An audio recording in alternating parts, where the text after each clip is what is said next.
It's tax time again, and I am back for the 4th year in a row with my annual How to Maximize Your Tax Return video.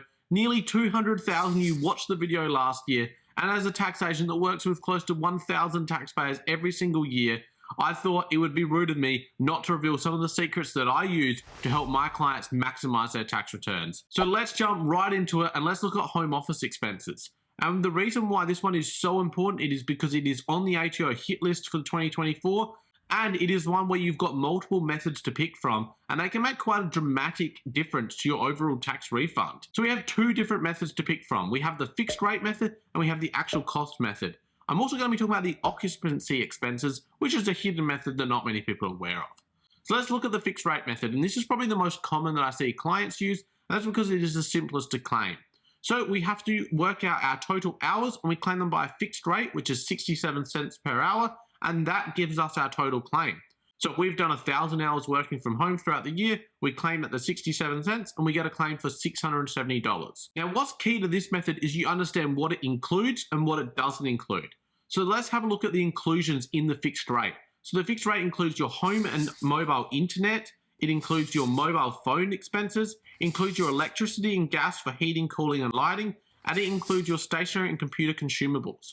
So under the fixed rate method, all of these things are already included, so you cannot claim any additional deductions for these items. However, the fixed rate method doesn't include for things such as technology costs or office furniture. So these items can be claimed in addition to the fixed rate. Now, the catch with these ones is that if they are over $300, they will need to be depreciated over a number of years. So you need to find the effective life of the asset. You can use this tool here that I'm showing you here where you can search up for assets, find their effective life. I believe in the MyGov system, you can also put that in. When you put in the item, you will claim a percentage each year of the effective life. So you're not getting the full claim in that year, but you definitely can still include these items in addition to the fixed rate method. One of the things to keep in mind with the fixed rate method is you do now need to keep a log of your actual hours worked through the year. You can't just use an estimated amount. So it's easy if you work from home for the full year because you can just work out your total hours worked. But if you're not working from home for the full year, especially if it's changing each week, you need to show how you're calculating this. Do you have a timesheet that maybe shows the hours? Or do you have a diary or calendar that will be able to give you that record you need to actually prove the hours you worked? Then we have the actual cost method. And this one is a bit more complex, but I definitely used it quite often for clients last year in situations where it would maximize their return. So under the actual cost method, we wanted to claim the additional running costs that we incurred from working from home, as well as the actual percentage of things like our home internet and our phone expenses. In addition, we will claim our technology and our furniture items, same as how we did it for the fixed rate method. And we can also claim any of those stationary consumables, printing, etc. Now, the key one that is the most difficult and puts people off with the actual cost method is claiming your electricity and gas costs. So let's have a look at how the ATO expect you to calculate this.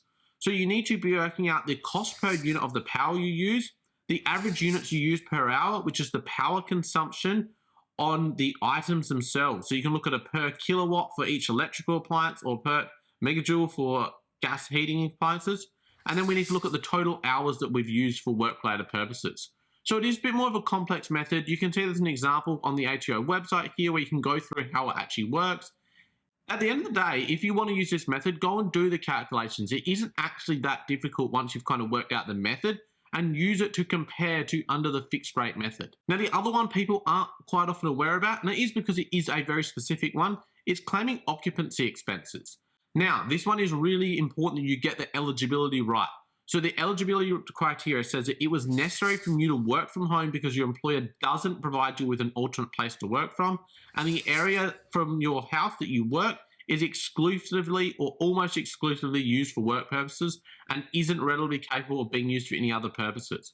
So if you are working from home because you have nowhere else to work, that is the only place you're allowed to work from, and you've got a dedicated home office set up that couldn't be converted into anything else easily, then you may be eligible to claim occupancy expenses. Now, these can be quite a large expense because all of a sudden it opens you up to claiming a lot more expenses. So let's have a look at what you could claim. So you've got things such as mortgage interest, rent, council and water rates, land taxes, house insurance premiums. So you can see these things should definitely add up, especially if you're renting. This expense can be quite large. Now, you would need to work out what percentage of the floor space that office space is taking up, and then you need to calculate your claim like that. Now, one thing to be in mind, if you own your home, this could give you potential CGT issues where you potentially lose a portion of your main residence exemption. So speak to your tax agent or speak to the HO to work out, is this method actually best for you? The second one I want to look at is motor vehicle expenses. And the reason why this one's so important when it comes to maximising your return is because, again, we've got two different methods we need to pick from. We have the cent per kilometre method and we have the logbook method. And you want to make sure that you're comparing the two, working out what is best for you, and then claiming that, because that's the easiest way to maximise your return.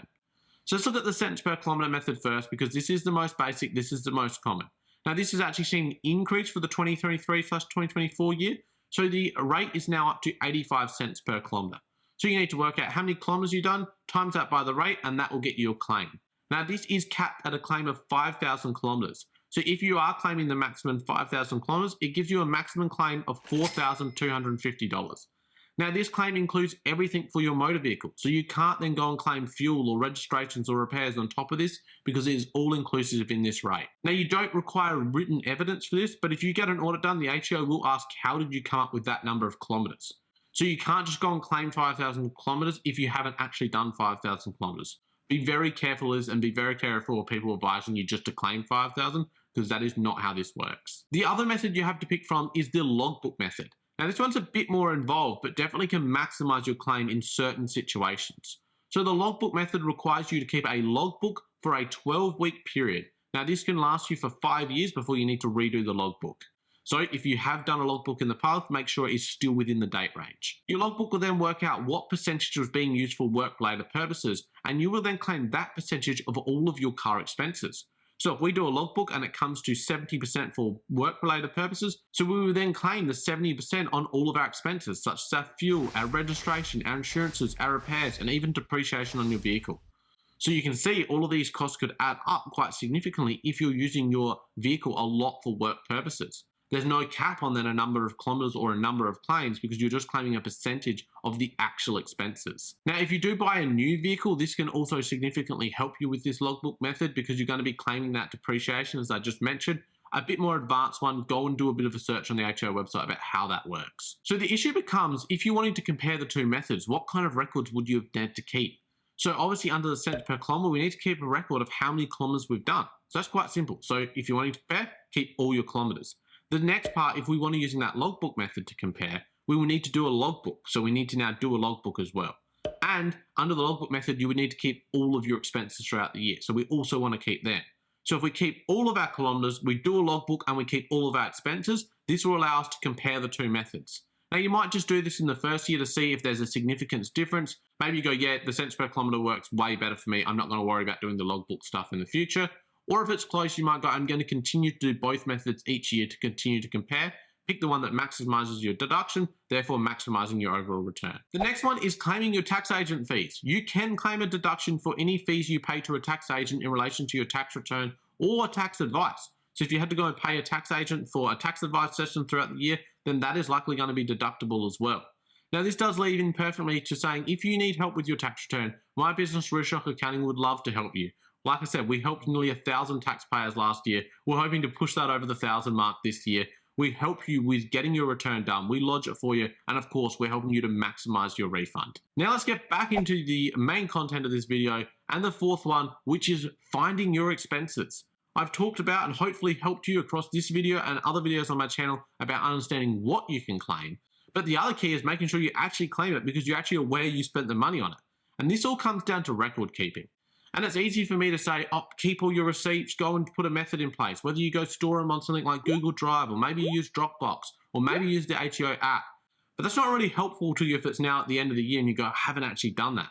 So what can you do? Well, you obviously want to try and find these records, try and find what you spent. And some of my key tips that I like to give to people is to start with your bank statement. Do some searches on your bank statement. Most of them are pretty good, where you can go onto internet banking and search for key terms that could be related to your work. Maybe you know you've bought office expenses from Officeworks throughout the year. We'll do a search of the word Officeworks. Or maybe you're a trader and you're using lots of tools and you go to Bunnings regularly. We'll search Bunnings. This is going to start to prompt you to find out when you spent money. It's also going to give you the amounts and the dates. Now, you really need more record than that to claim an expense, but this is at least giving you some proof that you did spend money in that area. However, we really want to find the tax invoice. So where possible, if you go to any stores where you're buying something for work-related purposes and they give you the option to give a digital receipt, yes, ask for it. Get it emailed to you, get it to text message to you. because now we can start to search through our emails or our phone, search the word tax invoice in your emails, see what comes up. Hopefully that'll bring up some invoices you forgot that you had. Maybe you've found those different ones through your bank statements, you've found an Officeworks thing, and you're going to search in your emails, do I have any expenses from Officeworks where I had the invoice here? So these are just some of the tricks that you can do to try and find stuff if you've potentially forgotten about them. But obviously the ultimate goal is to have a system in place throughout the year so you're not scrambling at the end of the year to find these expenses.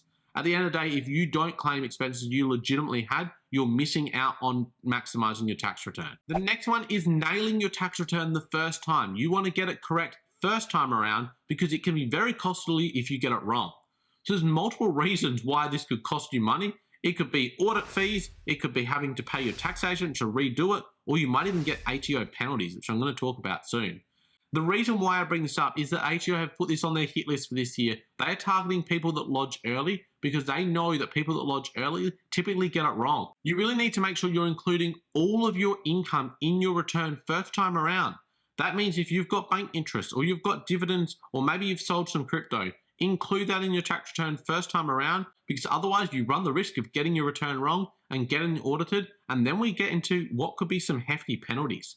So let's have a look at some of the things that could go wrong if you get your return wrong. So the ATO can issue shortfall notices depending on what they deem you did wrong. So if it's just a failure to take reasonable care, it can be 25% of the shortfall amount. If it's recklessness, it can be 50% of the shortfall amount. And if it's intentional disregard, it can be 75% of the shortfall amount.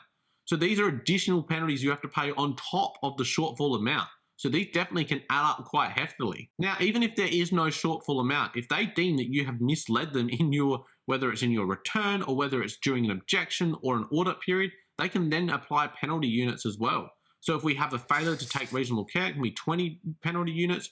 Recklessnesses can be 40 penalty units, and intentional disregard can be 60 penalty units. Now, what's a penalty unit? Well, the ATO lists these on their website. So the current penalty unit for anything from 1st of July 2024 onwards is $330. So you can see if you had that failure to take reasonable care, which is 20 penalty units, and we have a $330 penalty unit amount, that's going to be $6,600 you could potentially be fined. So you really want to make sure you are getting your return right the first time round. Now, one of the things you do need to be aware of if you're doing your 2024 tax return is some of the key changes that have happened for this tax year. In this upcoming video, I talk about the key changes that have happened in 2024 and some of the areas that haven't changed at all. I'd love for you to go and check that one out or any of the other 300 plus videos I've got on my channel that are all about helping you maximize your tax affairs.